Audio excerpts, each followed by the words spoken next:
Bonjour et bienvenue au Cercle des femmes atypiques. Aujourd'hui, Nathalie Demeyer et moi-même, Solange Emery, coach professionnel, sommes ravis de vous présenter ce cercle que nous avons créé afin de favoriser l'échange et le partage des femmes atypiques un mardi par mois. L'objectif du cercle ? Faire de votre différence une force pour trouver votre juste place et vous épanouir dans votre job. Et comme ce cercle est avant tout expérientiel, je vous propose un premier partage entre nous sur ce qui nous empêche de nous envoler. Retour dans 10 minutes. Euh, les animosités ou les choses imperceptibles pour les autres? Alors, nous, on a été complètement nuls parce qu'on ne s'est pas du tout exprimé. Il nous manque 3 personnes sur 5. Est-ce qu'on peut avoir un peu de rab ou pas? Oui, il y a des groupes comme ça où…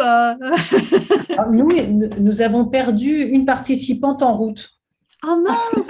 Voilà. Donc, Sandrine a eu des soucis avec son micro et nous avons perdu une des participantes. Donc, il y avait bien Sandrine, Karine. D'accord. Moi-même, mais voilà, il manquait. Du coup, je n'ai même pas eu le temps de noter le prénom. Ok. Et nous, dans notre groupe, on a passé un temps à se présenter et à faire connaissance. Donc, du coup, on n'a pas fait l'exercice. Ah, mais c'est super. Génial.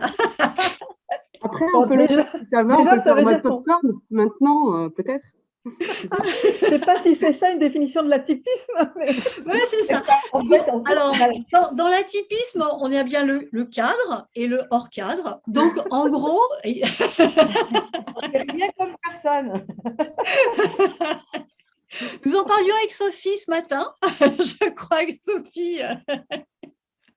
Et la notion de liberté, de donner des consignes, et en fin de compte, il se peut se passer beaucoup de choses. Ben voilà, ça en fait aussi partie. Donc, je pense qu'on va… on va pouvoir échanger. Est-ce que vous avez besoin qu'on vous laisse quand même 2-3 minutes supplémentaires? Ou sinon, on peut continuer à échanger On peut peut-être aussi le faire en direct, non? Peut-être, je ne sais pas. Maria? Oui, je voulais juste dire que nous, on s'était d'abord posé la question si on pouvait avoir une définition ou voilà, un certain nombre de caractéristiques de l'atypisme parce que certaines se demandaient si elles sont atypiques ou pas et qu'est-ce qu'on peut mettre là-dedans ou pas. Voilà, pour être… Ouais. Ah, tout à fait. C'est vrai que ça faisait partie des éléments. Hein. On avait dit, on partait de vos. Alors, je vois que Gisèle a commencé à nous mettre plein de choses. Ça ne m'étonne pas, Gisèle. C'est le résultat de la salle 4. Ah, le résultat de la salle 4. Oh, merci. J'ai oublié un, mais je vais rajouter, c'est le besoin, c'est un vrai besoin des changements tout le temps. Ouais. Et parfois, c'est compliqué à conjuguer avec l'entreprise. On en a déjà parlé, Solange. Oui, bien sûr. Ouais. Voilà. C'est vrai qu'on parlait de définition, ce qui va être, et on va revenir sur les freins, sur tous les freins qu'on peut avoir. C'est vrai qu'en termes de définition, c'est vrai qu'on va trouver sur la notion d'atypisme aussi bien, on va dire, tout ce qui va être les HPI, les hauts potentiels intellectuels, tout ce qui va être douance. Derrière ce terme atypisme, on peut retrouver également toutes les catégories donc des hypersensibles. Avec l'hypersensibilité, on peut retrouver également le zèbre, donc avec Jeanne Fachin qui avait posé ce terme, qui est et les HPI et il faut être HPI et hypersensible, hein, donc on a les deux qui sont cumulés et c'est ce qu'elle a défini comme zèbre. Au départ, elle avait donné pour les HPI et en fin de compte, elle a pu, par rapport à toute la population qu'elle a rencontrée, elle a vraiment identifié que c'était HPI plus hypersensible qui était vraiment équivalent à ce terme de zèbre. On a bien sûr aussi toutes les personnes qui ont de l'hyperactivité et il y en a dans cette salle. Je ne donnerai pas le nom, mais certaines se reconnaîtront dans cette hyperactivité. Et puis également aussi dans l'atypisme, on va retrouver également tout ce qui est multipotentiel. donc multipotentiels, hein, qui vont avoir différentes activités et qui vont être ce qu'on appelle aussi des slashers, qui vont cumuler différentes activités les unes à côté des autres pour justement, je vois arriver à ce moment-là peur de s'ennuyer. Ouais, quand on a plusieurs projets avec cette hyperactivité, cette multipotentialité, hein, pour, bien sûr, il y a souvent, en tout cas, d'essayer de rejeter l'ennui à travers une activité qui est assez forte et de multiples activités pour être pleinement épanoui. Donc, ça, ce sont tous les termes qui sont autour de l'atypisme, qu'on peut retrouver autour de l'atypisme. Et nous, ce qu'on a voulu retenir avec Nathalie, je te laisse la main. Non, en fait, je voulais d'abord faire un point, Solange, avec tout ce qui a été évoqué comme frein. Oui, comme on était sur la définition, je me dis alors, si tu veux, en fait, ce qui va caractériser en fait ces profils, c'est la pensée arborescente. Et on va voir que il y a un certain nombre de choses dans les freins qui sont en lien avec cette pensée arborescente. Et puis, la deuxième caractéristique forte, c'est la haute sensibilité, à la fois sensorielle et émotionnelle. Les deux sont très, très liés, qu'on va retrouver dans ces différents, dans la plupart des profils. Pas tous, mais la plupart. Tu voulais faire un point sur les retours ? Alors. Oui, Gaëlle, j'ai bien parlé de zèbre. Je t'entends pas. Tu avais une question Oui, par rapport. En fait, je n'arrive pas à comprendre ce que ça veut dire, zèbre. Ah, zèbre, elle a posé ça en concept de zèbre parce que chaque zèbre a des rayures qui sont différentes. Ok.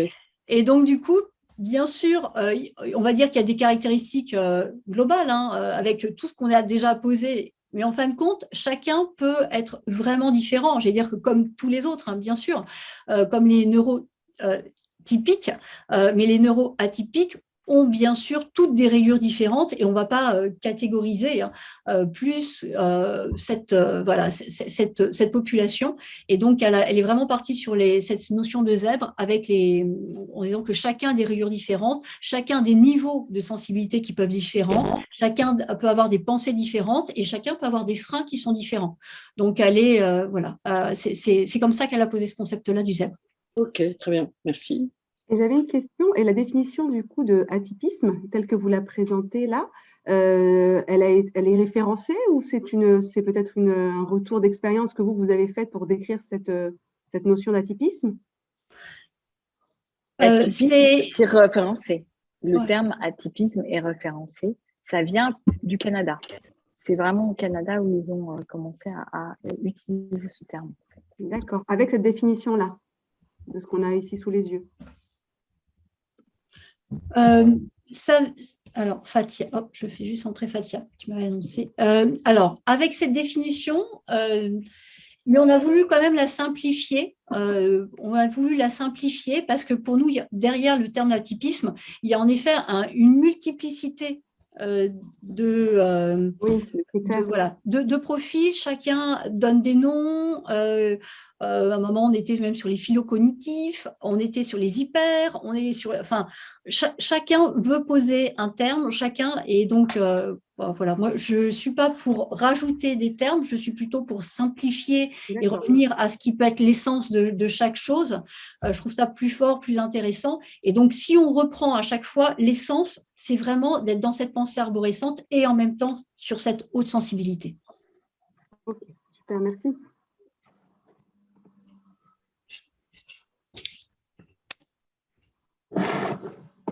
Alors, si on fait un petit tour parce qu'il y en a certaines qui sont revenues plusieurs fois au niveau, certaines choses qui sont revenues plusieurs fois au niveau des freins, le manque de confiance, le lâcher prise, le syndrome de l'imposteur qui est revenu pas mal de fois, la peur du regard des autres, la dispersion, la difficulté à s'organiser, le besoin de changement, le besoin de nouveauté, le besoin d'apprendre, d'être effectivement nourri en continu, le manque d'écoute de soi, L'adaptabilité forcée, la suradaptation, besoin d'apprendre, je l'ai déjà dit, le besoin de justice, le besoin de vérité, le besoin de sens, le besoin de la polyvalence, la dimension inclassable, ne pas vouloir, là je vois le dernier, ne pas vouloir entrer dans une case, le goût de la différence, le besoin d'authenticité, le perfectionnisme, la peur de l'ennui, la dimension réfractaire à la hiérarchie, au cadre, du ressenti émotionnel fort, du ressenti et aussi de l'intuition, une forte intuition, le besoin de remplir plus de 100 projets en parallèle. Et puis tout ce qui est sensibilité autour de l'environnement, toutes les bruits, toutes les nuisances dans l'environnement. Vous vous reconnaissez là dans tous ces freins que vous avez posés? Oui. Dans le chat et le groupe. Oui. Ce qui peut vous parler. Je disais, nous, on a bien sûr, on avait commencé avec Nathalie à poser, donc on va retrouver différentes catégories. Et on voit que par rapport à ce que vous avez remonté, on a, ça se rejoint, ce qui est un peu logique du fait que nous sommes aussi atypiques. Donc, on a à peu près les mêmes ressentis que ce que vous pouvez. Et on a essayé voilà, pareil, de donner 4 grandes directions, 4 grands sens. Non, François, c'est pas grave si on est organisé. On a bien dit qu'on était des zèbres, donc toi, à partir de là, on peut tous avoir des rayures qui sont différentes et des niveaux qui sont différents. Ouais, voilà, on n'a pas tous les mêmes choses effectivement dans les sacs. Moi, je n'ai pas tout à fait l'organisation, mais par contre, je sais qu'Hélène, ici, au niveau organisation, elle est plutôt beaucoup plus douée que moi. Donc, c'est pour ça. J'apprécie beaucoup de travailler avec Hélène pour son côté organisé. Donc, heureusement, on se complète, parce que sinon, il nous manquerait des sacrés morceaux. Donc, on va essayer de regarder les 4 grandes, et puis ce qui nous est remonté, bien sûr, toutes les problématiques de sens, voilà, le sens, l'équité, justice, les valeurs, on a commencé à en parler. C'est des choses qui sont très importantes dans notre logique de femme atypique. Le sens des actions, le sens des engagements dans votre vie professionnelle. Et effectivement, d'arriver toujours à avancer sur un job, sur un projet professionnel, le besoin de quelque chose qui fait sens. Je poursuis avec la deuxième quête, la quête de compréhension. Compréhension de son fonctionnement, compréhension aussi du fonctionnement du monde. Et donc, du coup, vous avez remonté, par exemple, la difficulté avec la hiérarchie et donc d'arriver à être dans la compréhension de qu'est-ce qui se joue dans cette relation-là. Donc, avec, bien sûr, une autostimulation à la relation qui peut, à certains moments, être très forte. Autre quête qu'on voit vraiment, c'est la confiance, mais la confiance d'être vraiment soi, d'être pleinement soi, avec ses talents, avec justement son atypisme, avec sa singularité. Mais c'est cette confiance qui peut parfois nous manquer et qui va générer, bien sûr, quelques petites difficultés, comme un petit syndrome de l'imposteur, un petit problème de légitimité, parfois dans nos projets professionnels. Des doutes par rapport aussi à la quête du perfectionnisme qui vient là aussi remettre en question à certains moments la confiance en soi. Et puis, autre quête, hein, la quête de l'énergie. Parce qu'à certains moments, bah, il y a un mental qui passe qui a besoin de diversité, qui a besoin d'apprentissage, et donc qui est super actif. Et à certains moments, eh bien, il y a une autosaturation et on va aller puiser tout son capital énergie. Et donc, du coup, avoir à certains moments à trouver comment remonter son capital énergie.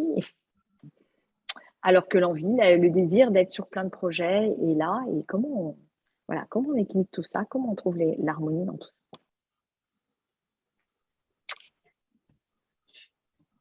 Et ce que nous, on propose, hein, alors, pareil, comme vous nous connaissez, c'est vraiment travailler sur les 4 éléments, puisque dans les 4 éléments, il y a vraiment toute cette dimension. La dimension qui est vraiment notre méthode, hein, qu'on avait posée sur l'étoile des forces, qui est d'être pour tout ce qui est l'élément air, qui est vraiment de là pour redonner du sens, le feu qui va être équilibrer l'énergie, tel qu'on vous l'a présenté, l'eau pour favoriser la compréhension de soi et du monde, et puis la terre pour installer toute cette confiance que l'on peut, que l'on peut avoir, et de travailler ces 4 éléments autour de différentes thématiques, en tout cas ces 4 forces, ces 4 grandes forces, 4 grandes catégories, et les forces, enfin en tout cas les thématiques qui nous intéresseraient, nous, de travailler avec vous, mais c'est pour ça qu'on voulait déjà tester, vous réunir, voir si ça fonctionnait, déjà si ça intéressait, et puis derrière, dans les forces, et vous allez voir qu'il y a quand même, je pense, hein, dans les sujets que vous avez pu remonter, dans les freins que vous avez remontés, des sujets qui sont en lien par rapport aux freins. Donc, nous, on avait identifié comme ça déjà 12 premiers sujets qui nous paraissaient intéressants. Maintenant, je maintiens à échanger avec vous et puis certainement à compléter. On va bien sûr regarder aussi tout ce que vous avez bien monté, s'en inspirer et apporter aussi quelque chose dessus. En effet, en effort terre par rapport à la confiance, de se redonner confiance, c'était sortir de l'autosabotage au quotidien, de pouvoir aussi travailler sa confiance en soi et puis sortir de ce syndrome de l'impostrice. On l'a fait exprès, hein, l'impostrice et non pas l'imposteur. Nous sommes juste que des femmes autour de cette table. Et puis, dernier élément en terre, hein, qui nous semblait important, c'est tout ce qui est l'exigence, le perfectionnisme, qui est fort aussi chez nous, pour nous accorder plus de bienveillance avec nous, mais aussi avec les autres, parce que cette exigence, on la met aussi, hein, on met aussi cette pression-là aux autres. Derrière l'exigence, il y a souvent un manque de confiance, donc on revient toujours, hein, sur cette force terre. Je te laisse la force eau, Nathalie. Alors, sur la force eau, en fait, ce qui nous paraissait important, c'est d'aller travailler sur la posture de sauveuse et comment s'éloigner de cette posture ou avoir une posture de sauveuse plus équilibrée, on va dire, puisque on est nous aussi des sauveuses dans nos métiers d'accompagnement. On lutte là-dessus. Non, on lutte. On est coach pour pas être sauveur, oui. quand même. Hein, oui, mais bon, ça fait partie quand même des caractéristiques. Savoir poser les masques et arrêter d'être toujours dans le faire plaisir pour être soi. Et puis, troisième sujet qui nous paraissait aussi structurant dans cette force eau, dans cette dimension travail à la relation, c'est la reconnaissance. Comment vous avez évoqué toute la dimension regard des autres, et donc être sur la reconnaissance quand tu nous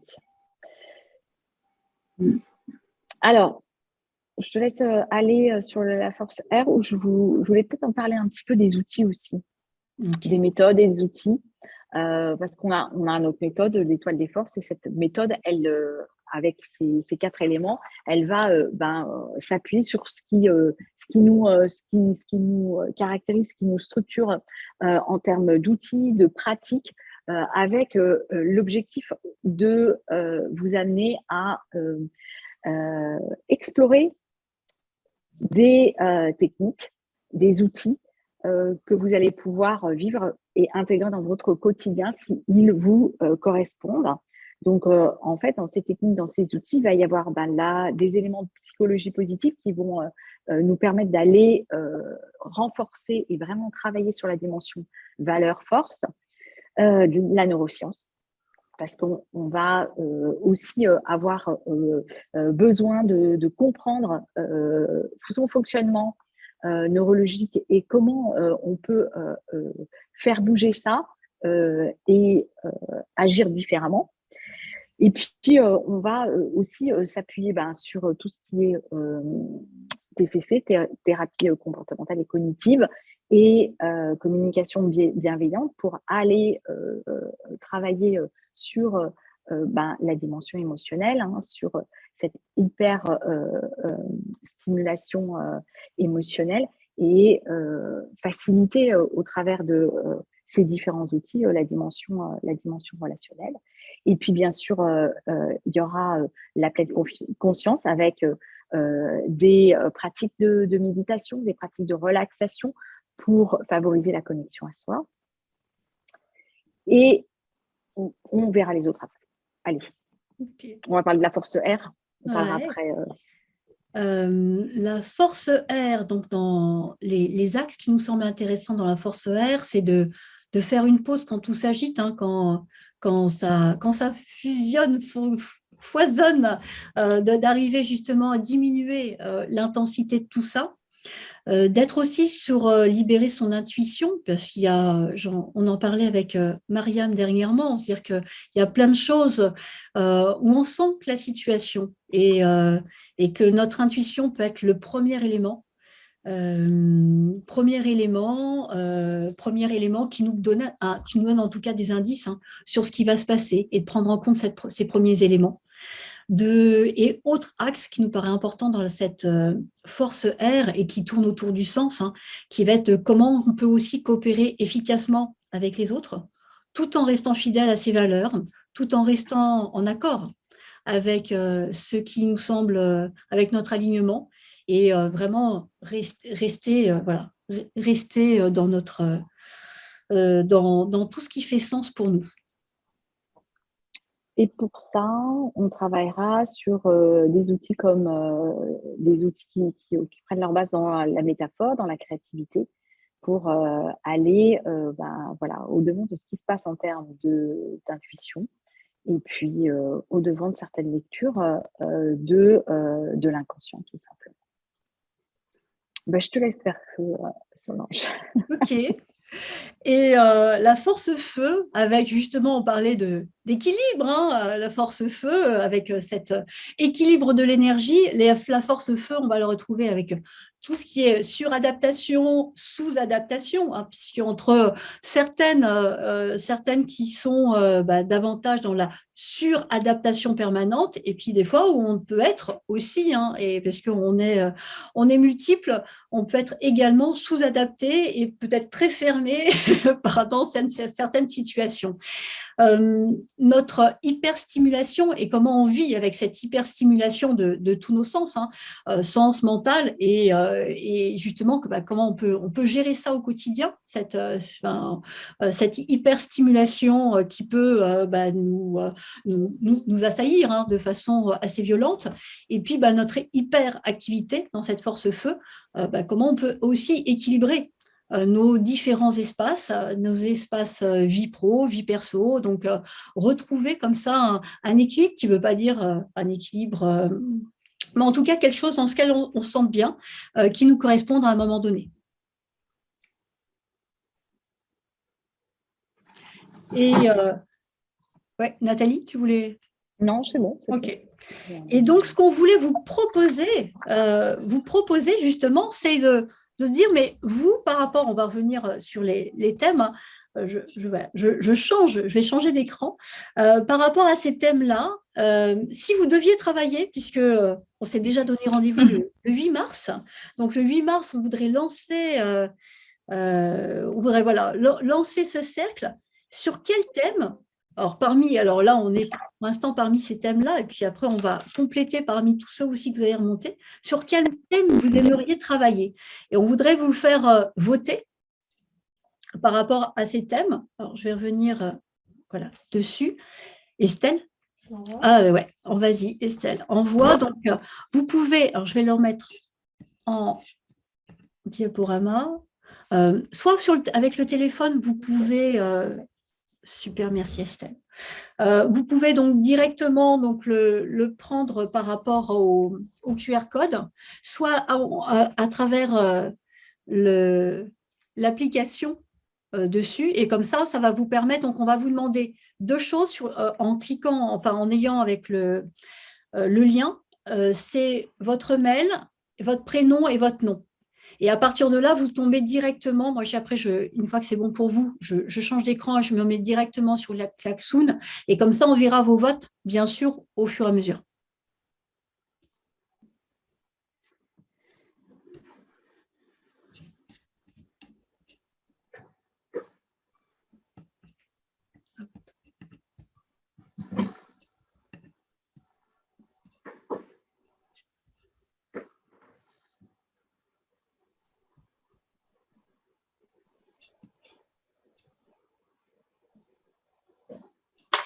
Hop.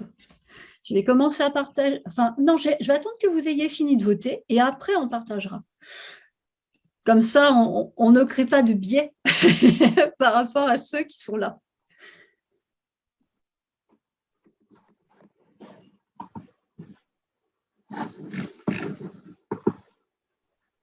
Alors, pour l'instant, on a 5 votes.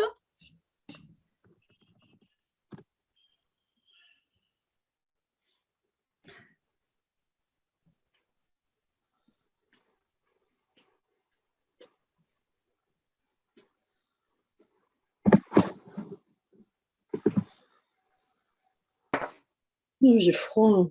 Ah. T'as froid, Gaëlle? Oui.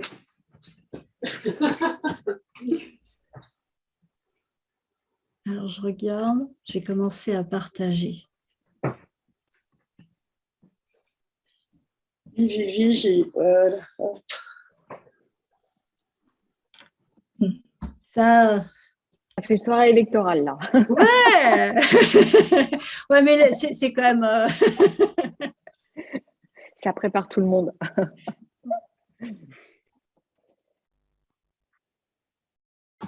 Et on arrive sur des choses qui sont... on a notre syndrome de l'impostrice qui est toujours en tête. Et derrière, on a l'hyperactivité. Est-ce que tu peux descendre un tout petit peu de haut là, voilà, voilà. Non, pour qu'on puisse tout voir, remonte. Bah, est-ce que... Moi, voilà. Non. Là, on voit tout. Là, on voit tout, c'est bon, parfait. OK.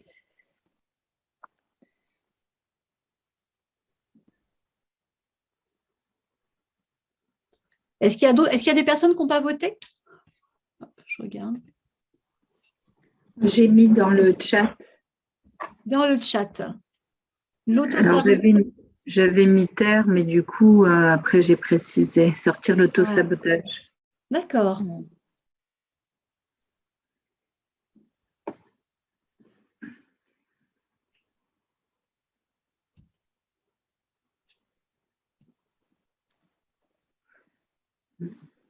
OK. Donc, ce qui remonte, et donc sur notre prochain thème, pourrait être donc sur... bien sûr, on va garder et on vous renverra le support avec tous vos votes. Notre prochain thème, je vérifie, oui, sera bien donc le syndrome de l'impostrice pour travailler sa confiance en soi. Et puis après, bien sûr, à chaque fois, on en remettra. Et l'idée, c'est que vous puissiez d'une séance, hein, d'une masterclass qu'on fait ensemble à une autre, vous puissiez vous-même choisir, comme ce qu'on a fait là, le thème de la prochaine séance. Donc, ça ne sera jamais des thèmes qui sont imposés, c'est vraiment des thèmes que vous allez vous co-construire, que vous allez choisir pour qu'on puisse définir comme ça, prochaine séance, quel sera le thème qui nous intéresse le plus et sur lequel on peut nous travailler. Donc, on aura un thème, donc notre thème par mois. Ok, hop, j'arrête le partage maintenant que nous connaissons et je relance dessus. Et en travaillant de cette façon, donc ce qui nous intéresse, ce qui vraiment nous intéresse, c'est de pouvoir que les montgolfières qu'on voyait tout à l'heure avec leur sac, qu'elles puissent s'envoler et puis qu'elles puissent réellement rayonner comme ça dans des beaux paysages, dans des beaux environnements qui puissent être adaptés. Et ça, c'est ce qui nous intéresse de développer à travers ce cercle.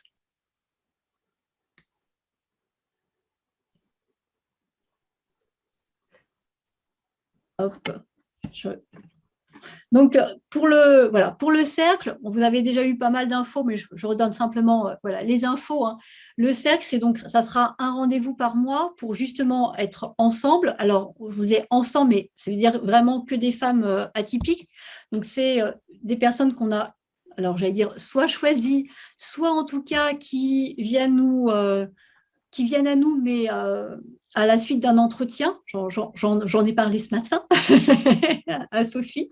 Voilà, c'est pas, en tout cas, c'est pas un cercle qui est ouvert tout le monde, puisqu'on veut être sûr de qui est là et qui correspond bien à une catégorie d'atypiques pour être sûr également que vous puissiez trouver cet échange et cet échange entre femmes atypiques, qui est vraiment cette sororité qui se met vraiment en place par rapport à cet atypisme.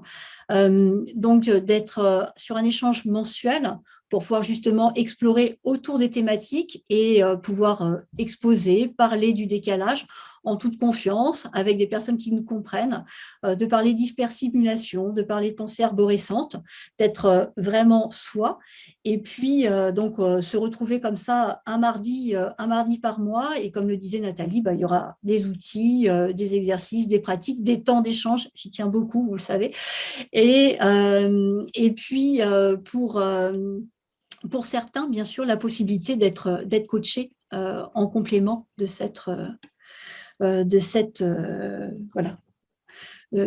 cercle, qu'on puisse le faire. Et une communauté privée. Oui. Pour échanger en dehors et travailler sur certains échanges en dehors du temps de la masterclass, c'est-à-dire le temps du cercle. Comme c'est un lancement, on l'a dit, annoncé, bien sûr, si on sera aussi à l'écoute de tous vos retours pour que ça puisse se constituer avec vous par rapport aussi à vos désirs, à vos envies. Donc, on fera évoluer ça au fil du temps, également par rapport à tout ce qui peut se passer. Pour être vraiment sur tout ce qui est émergence, de tout ce qui arrive, on sera là. Pour prendre ça en compte. Est-ce que vous avez des questions? On a quasiment tenu notre timing, je suis épatée. ce qui est rare. Donc, je suis épatée de nous. J'ai une petite question, oui. J'ai une petite question, Solange.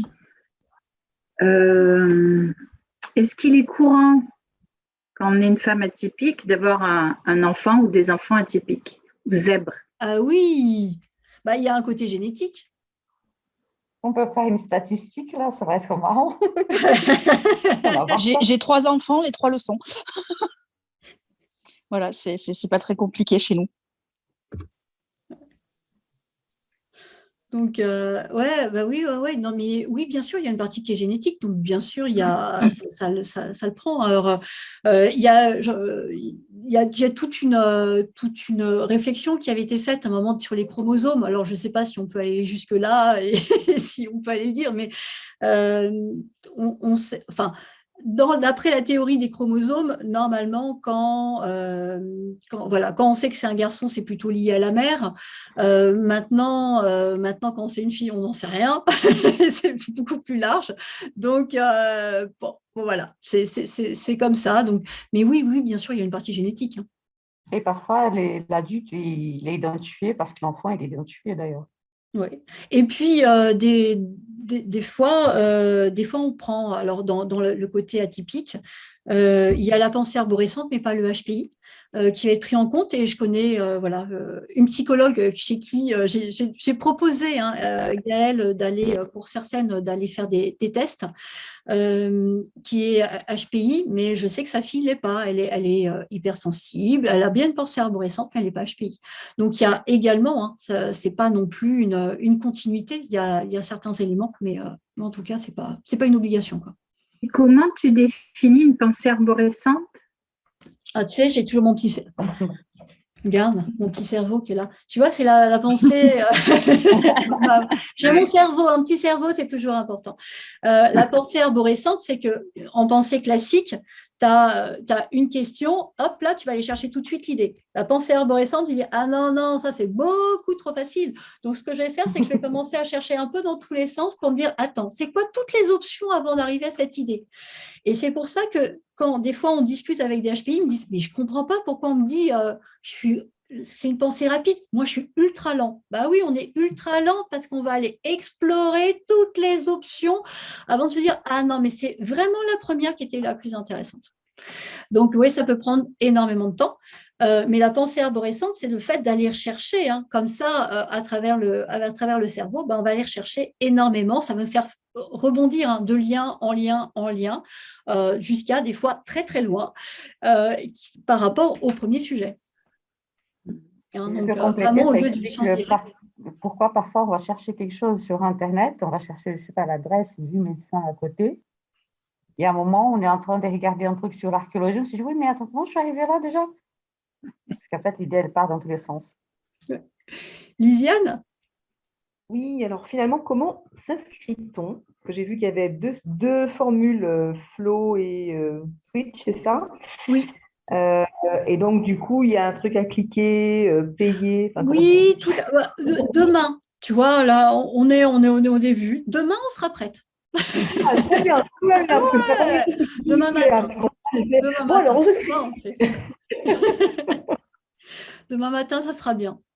Donc, demain matin, on pourra vous renvoyer le lien. Et en effet, en gros, sur le même site de With Event sur lequel vous êtes inscrit, il y aura les séances. Et donc, du coup, vous pourrez choisir. Alors, on est toujours je le disais, sur quelque chose d'assez souple, parce qu'on veut que justement vous sentiez... vous ayez libre et vous restiez sur l'envie de venir. Donc, c'est vraiment à la séance. Vous choisissez à la séance où vous avez envie de venir. On indiquera le thème à chaque fois en disant le prochain thème qui a été choisi, c'est un tel thème.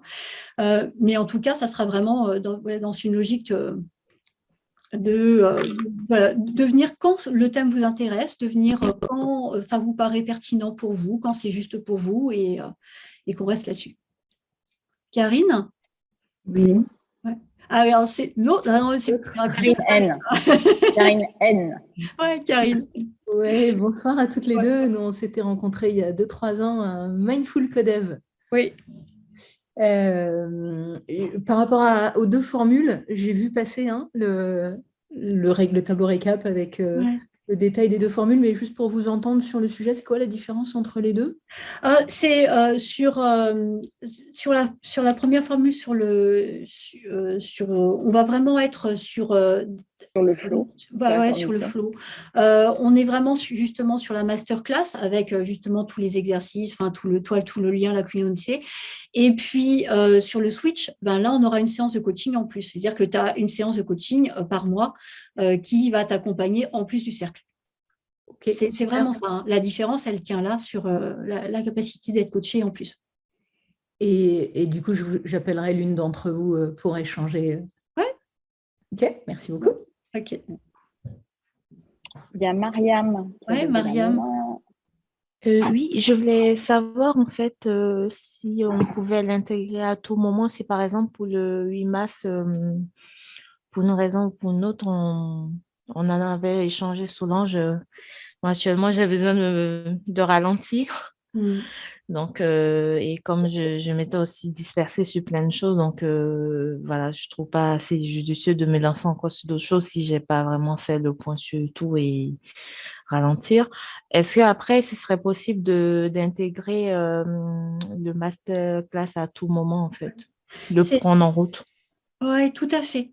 Ok. Oui, bien sûr. C'est vraiment ça qu'on met aussi dans la logique de liberté parce que justement, en tant que femme atypique, le cadre, les rendez-vous, c'est un peu compliqué. Donc, c'est se laisser aussi de la liberté de se dire, bah non, là oui. Ah, en plus, c'est un thème qui m'intéresse vachement, donc j'ai envie d'être là et de se laisser cette liberté-là.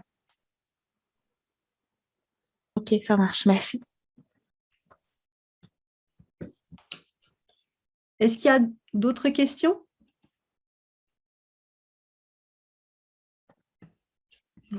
Donc, si j'ai bien compris, moi j'avais parlé à une collègue et amie de cette séance ce soir, de ce webinaire. Il faut que vous validiez la participation de la personne. Il y a un petit entretien pour que vous vérifiez par vous-même que la personne est atypique. Oui, parce que ce qui est pour nous, ce qui est important, alors je disais parce que à force d'accompagner des atypiques, c'est qu'à un moment, vous n'avez jamais mis en lien, et on s'est dit, ça c'est quand même super intéressant de vous mettre en lien aussi, mais il faut quand même qu'on vérifie que, en effet, que ça corresponde en tout cas à notre définition de l'atypisme, et que vous allez pouvoir échanger avec des personnes qui vous comprennent. Et pour ça, c'est important qu'on puisse être en contact avec tout le monde. Donc, oui, c'est pas un bouton où tout le monde pourra acheter, c'est clair. Parce que derrière, c'est important qu'on puisse être sûr que ça correspond à ce qui peut, à cette définition d'atypisme pour être vraiment dans un cercle des femmes atypiques. C'est positionné comme ça et on veut vraiment rester là-dedans. Mariam? Oui, je reviens sur quelque chose que tu viens de dire qui m'a tout de suite fait tilt. C'est que tu disais que le fait que on nous réunisse là, en fait, c'est aussi pour qu'on puisse partager et qu'il y ait une compréhension. Et ma question était de savoir, est-ce que parce que on est potentiellement atypique et tout, on peut se comprendre en fait, puisqu'on on a des rayons différents, donc on a un langage commun. Oui, ouais, tout à fait, et qui n'est pas toujours compris ailleurs, mais en tout cas, d'atypique à d'atypique, il y a un vrai langage commun. Et puis, voilà. Et c'est ça, et ça se ressent tout de suite. En termes d'énergie, en termes de mode de fonctionnement, en termes de hors cadre, en termes de pensée foisonnante qui nous emmène loin, loin, loin. Ok, ça c'est... D'accord. Donc ça oui, ça c'est important. Merci.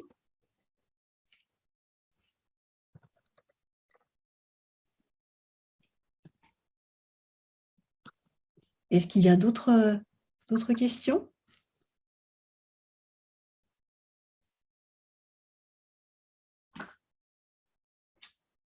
Eh bien, je vous propose, merci à vous d'avoir été là ce soir. Et puis on laisse mûrir ce projet et on revient vers vous avec justement le lien demain. Et pour celles qui ont envie comme ça d'aller travailler sur le syndrome de l'impostrice dès le 8 mars, ça sera bien sûr avec grand plaisir. Donc, il y a certaines personnes qui ne pouvaient pas être là, qui nous ont déjà dit qu'elles seraient là le 8 mars. Donc, vous étonnez pas, il y aura d'autres têtes également qu'on a des personnes qui nous ont déjà indiqué qu'elles étaient OK pour la suite du programme, mais qui ne pouvaient pas être là pour ce premier webinaire.